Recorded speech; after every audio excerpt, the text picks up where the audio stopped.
नमस्कार। मैं doctor Mausi Meena, assistant professor, department of zoology. आज हम major areas of biotechnology part first. आज हम जैव तकनीकी विज्ञान के प्रमुख एरियाज क्षेत्र के बारे में देखेंगे, कौन कौन से हैं। यह topic BSc part first paper second और यूनिट फिफ्थ का है। हम यहाँ पर मेजर एरियाज को देखने से पहले बायोटेक्नोलॉजी या जैव प्रौद्योगिकी की परिभाषा के बारे में देखेंगे। जैव प्रौद्योगिकी में होता क्या है। तो इसमें बायोटेक्नोलॉजी एक ब्रॉड एरिया है जिसमें बायोलॉजी और उनके लिविंग सिस्टम और उनके डेवलप को बताता है, और वो आगे कौन से प्रोडक्ट उससे उत्पन्न होते हैं और इनकी डिपेंडेंट टूल्स और एप्लीकेशंस वो ओवरलैप्स होते हैं साइंटिफिक फील्ड से। तो वैसे सिंपल लैंग्वेज में हम देखते हैं कि ये एक बहुत ही सिंपल जैविक संसाधनों के औद्योगिक अनुप्रयोग किए जाने की एक साइंस है, और इसमें ह्यूमन और लाइफ के ईच लेवल पर बायोलॉजिकल सिस्टम, बायोलॉजिकल रिएक्शंस और डिफरेंट स्टेजेस के डेवलपमेंट का योजनाबद्ध मेथड से अनुप्रयोग को जैव प्रौद्योगिकी कहते हैं। तो जैव प्रौद्योगिकी जैविक क्रियाओं के एप्लीकेशन का ही विज्ञान है। इस प्रकार हम साउथ मैटर में बायोटेक्नोलॉजी के नाम से जानते हैं कि उपयोगी और जो बायोलॉजिकल रिएक्शन के विज्ञान को ही बायोटेक्नोलॉजी कहते हैं। अब हम यहाँ पर मेजर एरियाज को देखते हैं कि बायोटेक्नोलॉजी के अंतर्गत कौन कौन से मेन एरियाज आते हैं। यहाँ पर देखिए दिखाया गया है कि first recombination DNA technology, second है treatment and utilization of biomaterials, third है plant and animal cell culture, और फोर्थ है नाइट्रोजन फिक्सेशन, और फिफ्थ है बायोफ्यूल्स, और सिक्स है एंजाइम्स, और सेवन्थ है फर्मेंटेशंस, और लास्ट एट्थ है प्रोसेस इंजीनियरिंग। इन सभी ब्रांचेज के बारे में हम बायोटेक्नोलॉजी के अंतर्गत स्टडी करेंगे। अब हम इस डायग्राम के द्वारा यह समझेंगे कि रिकॉम्बिनेंट डीएनए टेक्नोलॉजी के अंतर्गत क्या होता है, जिसकी हमने पिछली क्लास में देखा था रिकॉम्बिनेंट डीएनए टेक्नोलॉजी के बारे में। तो इसमें क्या होता है कि रिकॉम्बिनेंट डीएनए जो है उसमें ये किसी एक ऑर्गेनिज्म का एक जीन या सेगमेंट लेकर और डीएनए के एक ही पार्ट को सेपरेट करते हैं पहले तो, और उस पार्ट को दूसरे वेक्टर के साथ कमेंट किए जाकर और उस दूसरे अन्य एनिमल में उसको इंसर्ट किया जाता है। इस टेक्निक को रिकॉम्बिनेंट डीएनए टेक्नोलॉजी कहते हैं। तो यहाँ पर हम डायग्राम में जो दिखाया गया है, यहाँ पर हम इंसुलिन हार्मोन के बायोसिंथेसिस मेथड के बारे में देखेंगे कि इंसुलिन हार्मोन का किस तरह से प्रोडक्शन होता है। यहाँ पर हम रिकॉम्बिनेंट डीएनए टेक्नोलॉजी के द्वारा इंसुलिन हार्मोन फॉर्मेशन के बारे में देखेंगे कि इसका प्रोडक्शन कैसे होता है। तो सबसे पहले इसके बारे में 1916 में एडवर्ड शार्फे शेपर ने स्टडी की थी, और उन्होंने ही इंसुलिन की खोज की थी। और इसके बाद में बेंटिंग और बेस्ट ने 1921 में इस हार्मोन के बारे में बताया। तो इन्होंने देखा था कि यह हार्मोन किस प्रकार से कौन से एंजाइम के द्वारा प्रोडक्शन होता है। तो आइसोलेट इंसुलिन एमआरएनए होता है, उसमें इंसुलिन एमआरएनए वो रिवर्स ट्रांसक्रिप्शन एंजाइम के द्वारा ये ऐड होता है सिंगल और स्टिक एंड्स पे। सिंगल स्टिक एंड पे होता है, फिर स्टॉप सिंगल्स पे रहता है। तो हाइब्रिड ब्लाडमिड वेक्टर के द्वारा ये आगे की तरफ जाता है। तो वहाँ पर एंटीबायोटिक रेजिस्टेंस जीन होता है। तो एंटीबायोटिक रेजिस्टेंस जीन है वो बैक्टीरियल सेल में जाता है, और उसके बाद में एंटीबायोटिक जो कंटेनिंग मीडिया होता है उसमें नॉन रेजिस्टेंट कॉलोनी और रेजिस्टेंट कॉलोनी दोनों ही होती हैं। तो जो स्क्रीन बैक्टीरिया होता है कि एंटीबायोटिक रेजिस्टेंट वो करता है कि ये इनकॉर्पोरेटेड प्लाज्मिड है, और स्किन रेजिस्टेंट जो बैक्टीरिया है वो इंसुलिन प्रोडक्शन करता है। तो नॉन प्रोड्यूसर और इंसुलिन प्रोड्यूसर दोनों साथ में होता है, सब कल्चर डिजायर्ड क्लोन के साथ। अब हम यहाँ पर ट्रीटमेंट एंड यूटिलाइजेशन बायोमेटेरियल्स, जैव पदार्थों का उपचार और उपयोग के बारे में देखेंगे कि वो किस प्रकार का होता है। तो जैसे कि हमने देखा कि अर्थ पर कई जो जीनस के प्लांट्स पाए जाते हैं, उनका उपयोग ह्यूमन बींग्स के उपयोग में नहीं आते। वो सी में और कई प्रकार के जैसे एलगी, ये सभी इस पर ग्रोथ करते हैं, जिनका उपयोग भी नहीं किया जाता।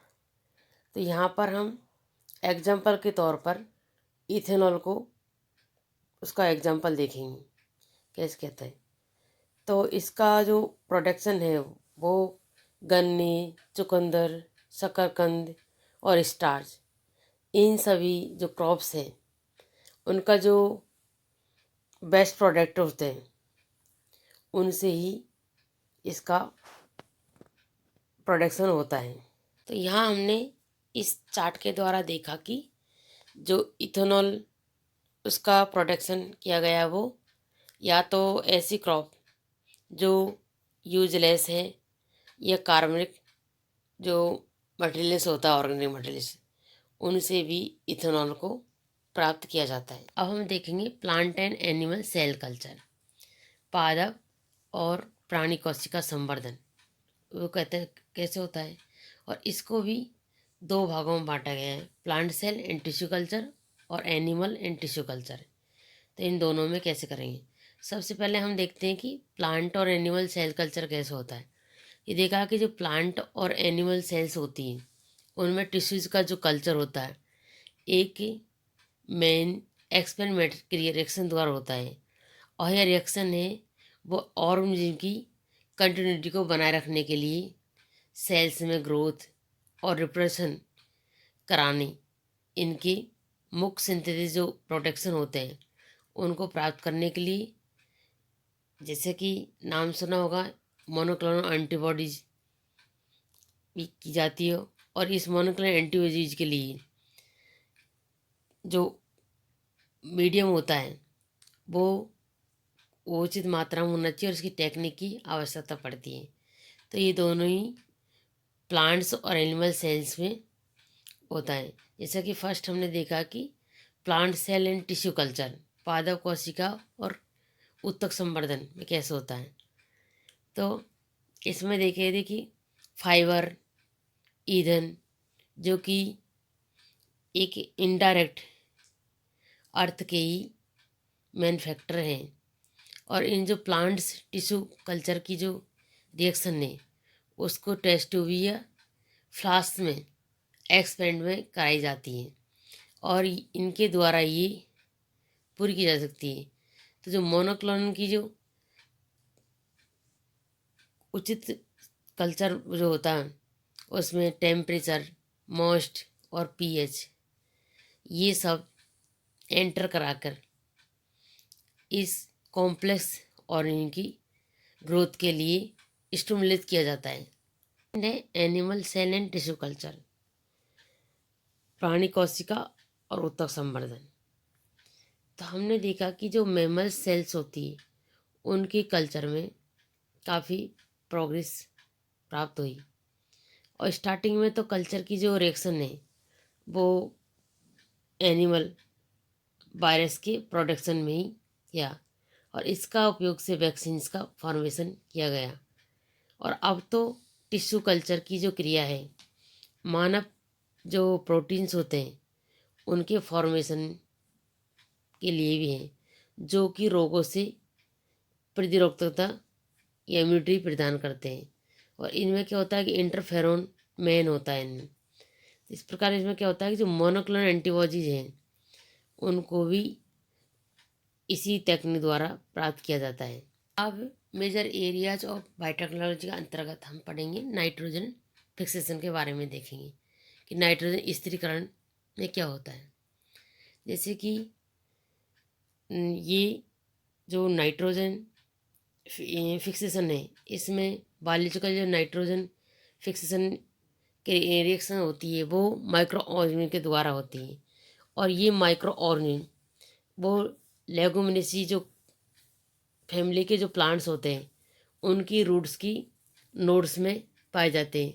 और इन बैक्टीरिया में नाइट्रोजिनेज कॉम्प्लेक्स एक एंजाइम पाए जाते हैं। और नाइट्रोजन जो फिक्सेशन की क्रिया होती है वो निम्फ जीन होता है। तो निम्फ जीन के निर्देशन के अनुसार ये क्रिया कंप्लीट होती है। तो इसको भी 5 भागों में बांटा गया है, नाइट्रोजन फिक्सेशन को भी। फर्स्ट है आइसोलेशन ऑफ निम्फ जीन। यह निम्फ जीन का इसको सेपरेट करते हैं अलग से। और integration of nif gene in vector, यह भाग में निम्फ जीन का संयोजित किया जाना, वेक्टर के साथ कैसे इसको साथ किया जाता है। और थर्ड है cloning of nif gene, nif gene की क्लोनिंग। और फोर्थ है insertion of nif gene in plants, nif gene को प्लांट में इंसर्ट करने का। और लास्ट फिफ्थ है culture of plant cell into whole plant, जो प्लांट सेल्स होती है उसको पूरी होल प्लांट होता है उसमें कल्चर करने का। तो हम देखते हैं कि जो first isolation of nif gene में क्या होता है, इसमें निम्फ जीन है उसको बैक्टीरिया जैसे राइजोबियम और लाइसोजाइम एंजाइम की जो रिएक्शन कराई जाती है। तो इस एंजाइम द्वारा जो बैक्टीरिया की बॉडी है उसको खोल ओपन करने के बाद में इनके डीएनए को स्पेसिफिक जो रजिस्टर एंडोन्यूक्लियस एंजाइम है उससे ट्रीट कराते हैं। और इसके द्वारा ये स्टिक एंड्स पर डीएनए के कुछ पार्ट्स इनको प्राप्त होते हैं। और इन डीएनए जो पार्ट्स होते हैं उनमें निम्फ जीन उपस्थित रहता है। तो ये तो हो गया आइसोलेशन ऑफ निम्फ जीन। अब सेकंड है integration of nif gene in vector. तो वेक्टर में निम्फ जीन को किस प्रकार से संयोजित किया जाता है। तो ऐसे तो ये एक कैरियर या टूल्स का है जो कि निम्फ जीन को प्लांट में जीनोम में ट्रांसफ़र करता है। और इस रिएक्शन के लिए सॉइल में रहने वाले जो एग्रोबैक्टीरियम ट्यूमिफेसियंस, ये वो होता है बैक्टीरिया, क्या ये उपयोग किया जाता है। और इस बैक्टीरिया में प्लाज्मिड T1 पाया जाता है। और यह बैक्टीरिया डबल कोटेड जो प्लांट्स होते हैं जिनमें ग्राउंड गोल या ट्यूमर्स भी प्रोड्यूस करता है। और इन बैक्टीरिया की जो प्लांट्स की सेल्स हैं उनमें एंटर कर जाता है तो इनका प्लाज्मिड T1 प्लांट सेल की जीनोम में ट्रांसफॉर्म कर दिया जाता है। और यह जो रिएक्शंस होती है वो T1 प्लाज्मिड के द्वारा tDNA या ट्रांसफर डीएनए को भी ट्रांसफॉर्म करके कराई जाती है। इसलिए जो वेक्टर के जो प्लाज्मिड हैं उनको सेपरेट कर इसे रेजिस्टेंट एंडोन्यूक्लियस एंजाइम द्वारा ही ओपन करते हैं। और tDNA के सेगमेंट के जो स्पेसिफिक साइट्स होते हैं उनसे सेपरेट किया हुआ एक निम्फ जीन जो कि लाइगेज होता है। तो लाइगेज एंजाइम की सहायता से क्या होता है कि tDNA के साथ इसको ऐड किया जाता है। तो इसलिए इस प्रकार से ये nif gene recombinant DNA gain हो जाता है। इसके बाद में क्लोनिंग ऑफ निम्फ जीन। अब निम्फ जीन की क्लोनिंग कैसे करते हैं। तो निम्फ जीन एक ऐसी कॉपीज है जो कि कई थाउजेंड की संख्या में प्राप्त किए जाते हैं क्लोनिंग क्रिया द्वारा। और इनमें क्या होता है कि दो के अंतर्गत जो रिकॉम्बिनेंट प्लाज्मिड को बैक्टीरिया में इंसर्ट करा दिया जाता है। और इस बैक्टीरिया के द्वारा रिप्रोडक्शन की रिएक्शन के दौरान ही निम्फ जीन की प्रतिकृति बनती है। तो इस प्रकार हमारी क्लोनिंग ऑफ निम्फ जीन प्राप्त होती है। इसके बाद में लास्ट जो है insertion of nif gene in plant genome. तो निम्न जीन का जो प्लांट्स जीन है उनमें इंसर्शन कैसे होता है। तो रिकॉम्बिनेंट डीएनए जो कि प्लाज्मिड के रूप में होता है, उनमें बैक्टीरिया को जो प्लांट सेल्स में इंसर्ट कराया था, वो निम्न डीएनए टीडीएनए के प्लांट के जीनोम में भी साथ होने जो हो जाने के कारण ये प्लांट जीन के साथ साथ रेप्लिकेट करता है, और इसलिए ये प्लांट सेल में नाइट्रोजन फिक्सेशन का करैक्टर भी डेवलप हो जाता है। अब इसके बाद में लास्ट है culture of plant cell into whole plant. जो प्लांट सेल से उसका पूरे प्लांट के रूप में कल्चर कैसे होता है। तो कल्चर जो टिश्यू कल्चर है उसकी रिएक्शन को हम देखेंगे तो ये इन प्लांट्स में जो सेल्स होती हैं उनको कल्चर्ड किया जाता है, और उससे एक होल एंड प्लांट के रूप में ही ये इस मैटर से प्राप्त होता है। सभी को धन्यवाद। इस प्रकार आज का हमारा topic major areas of biotechnology का कंप्लीट हो चुका है।